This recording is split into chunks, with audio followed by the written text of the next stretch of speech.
Thank you for joining me today. It's Brian Gubernick, and welcome to the No Days Off podcast, where we believe that every single day brings a new opportunity to get better.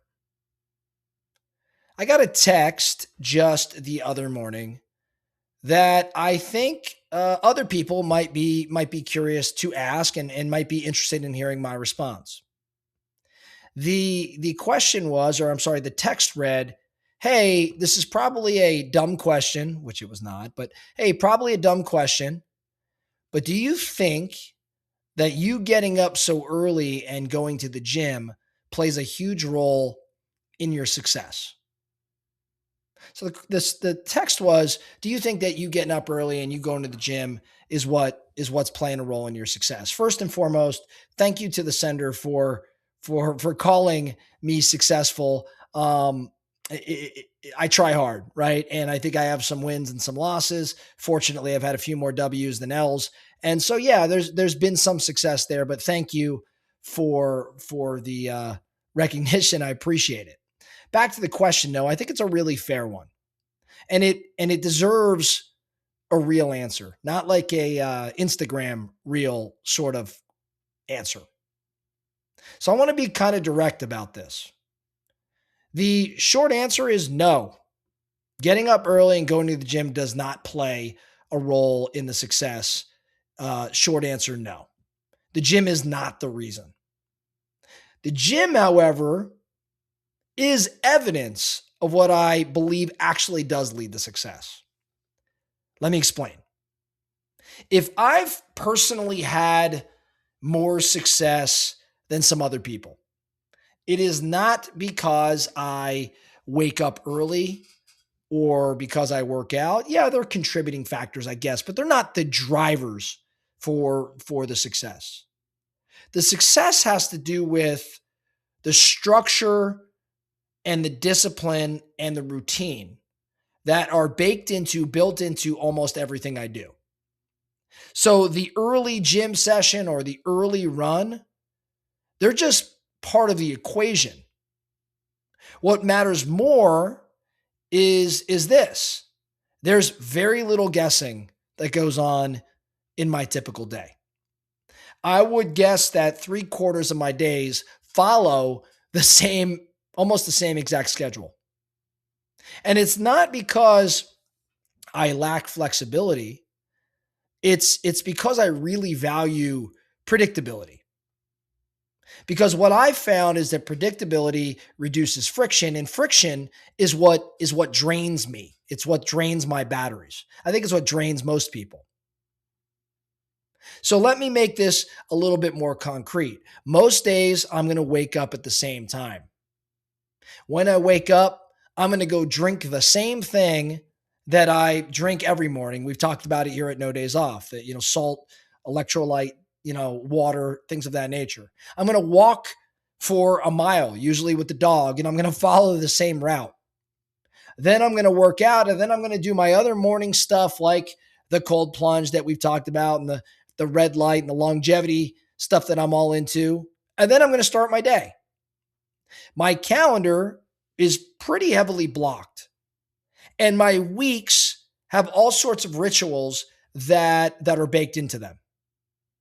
I also say no to a lot of things that disrupt that flow, disrupt that rhythm. Now, sometimes I allow for some disruption. That's probably the other 25% of the days where I'm not nailing it. But even when I allow for it, it is intentional. So for me, this isn't about optimization. It's actually more about removing decisions. See, I'm not deciding if I'll work out. I'm not deciding when I'm going to start my day. I'm not really deciding what comes first. Those decisions for me were made a long time ago. Now, I think this matters because most people underestimate how exhausting it is to constantly decide, to make decisions. They burn a tremendous amount of mental energy on things that, in my opinion, shouldn't require energy. They think about, when am I going to wake up tomorrow? Should I work out? What kind of workout should I do? What should I prioritize? What should I say yes or no to? And by the time real decisions in their business or in their leadership, by the time those things start to show up, they're already depleted of energy. Well, my experience that, and this is experience over time, of course, my experience is that routine really solves that. Having a routine solves that, not because it's impressive, but because it's just so much more efficient. And I think that's why the gym in this text, I think it's why the gym gets misunderstood. People might see or hear of the behavior, the visible behavior, they hear about that behavior and they assume that, hey, maybe that's the lever. And it's not the lever. The lever is consistency, specifically consistency without negotiation. Now, there's another part of this that I think matters, especially for people in similar life stages as me. This level of routine requires saying no an awful lot, saying no to things a lot. See, being transparent with you, I don't have a huge social circle right now. I just don't. Like I have at different points in my life. Right now, I have some really key relationships that matter to me. But in terms of quantity of social relationships, I'm probably at an all-time low. But I want to be really clear on this. That's not an accident. This is just the chapter of life that I'm presently in. I've got my kids and my wife, my family. I have my health. I have my business. And those three things take precedent right now. Now, when my kids are grown up and my business and my income, those things matter less to me, well then guess what? I'm going to reprioritize. See, to me, I don't perceive that as loss. What I think of it as is instead intentional sequencing. I think the mistake people make is trying to optimize everything at once, and it's just not possible. You can't do that. So you choose what matters right now, and then you build your routine around that. Now, one thing I want to be really, really clear about, it's important. My routine, my personal routine does not need to be replicated. I don't I don't think that everybody needs to wake up early. I don't think that everybody needs my habits. I do think that everybody that wants to have success or anybody that wants to have success, you need a routine. You absolutely need one. Whatever it is, it should reduce the guessing. It should reduce the negotiation that you have with yourself. It should create structure and it should fit your life. It should fit your world and your priorities. Routine, in my opinion, is not about control. It is so much more about just simple clarity.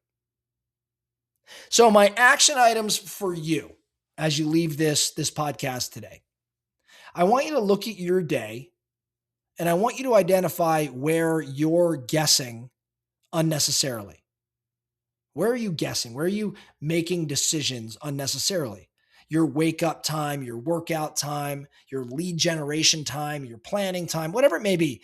Pick one of those areas and lock it in for the next 30 days.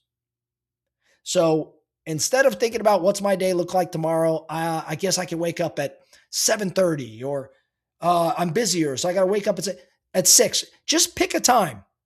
Let's make 6 a.m. your wake up time. And then what do you do right after you wake up? And then what's next? And what's next on your perfect day?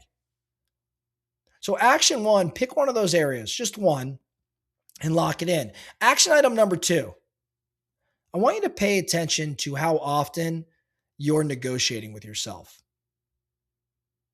Recognize that every time you mentally say, oh, maybe later I'll do that. That's friction. When you create routine, though, you remove friction. So pay attention to how often you're negotiating with yourself. So as we wrap up, it is not the gym, it's the structure, it's the discipline, it's the repeatable routines. The gym is just visible proof that those sorts of things exist, at least in my life. And for me, it's paid dividends. Keep in mind that this whole no days off movement It isn't about doing more. What it's about is building systems that work even when your motivation is a little bit lower than you wish it was. I think that that's the real advantage.